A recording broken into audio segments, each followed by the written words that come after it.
మీద మీడియాలో సోషల్ మీడియాలో ఇటీవల వస్తున్న వార్తల మీద కొంతమంది మూర్ఖులు ప్రభుత్వాన్ని భ్రష్టు పట్టించే విధంగా బదనాం చేసే విధంగా ఆలోచన చేస్తూ స్వేచ్ఛను హరిస్తూ వ్యక్తిగతమైనటువంటి అంశాల పట్ల మాట్లాడుతూ ఉన్నారు.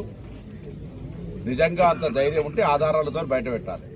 అట్లా కాకుండా వట్టిగానే ఒక కథనం చేసి దాన్ని మార్కెట్ చేసి వాళ్ళు ఏదో రాక్షసానందం పొందితే చట్టం తన పని తను చేసుకుంటూ పోతుంది.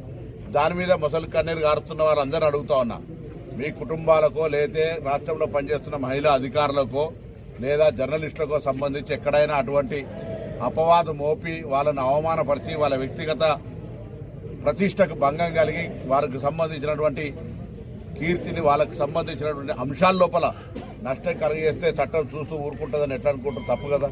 అందుకే ప్రభుత్వంలో ఇటువంటి నిరాధారమైన ఎటువంటి పస లేకుండా ఒక రాజకీయ దురుద్దేశంతో కుట్ర చేసి అందులో పత్రికలు లేదా సోషల్ మీడియా ఇటువంటివి చేస్తే ప్రభుత్వం తప్పకుండా గతంలోనే చెప్పడం జరిగింది. దాంట్లో రాజకీయ ప్రమేయం అవసరం లేదు.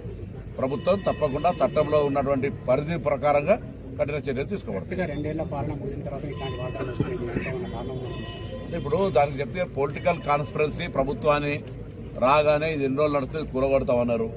దాని తర్వాత రకరకాల అస్తిత్వాన్ని ప్రభుత్వానికి అస్తిత్వపరిచే ప్రయత్నం చేసినారు.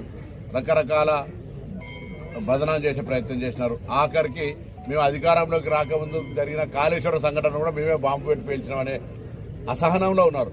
ఎంత ఫ్రస్ట్రేషన్లో ఉన్నారంటే వాళ్ళు ఏం చేస్తున్నారో తెలిసే పరిస్థితి లేదు కాబట్టి ఇటువంటి కథనాలు చేస్తున్నారు. అది వాళ్ళకు మంచిది కాదు. నేరుగా ఇండైరెక్ట్ గా ఎవరు దీని అనుకున్నా బరాబర్ తప్పకుండా కఠిన చర్యలకు బాధ్యత వహించాల్సింది.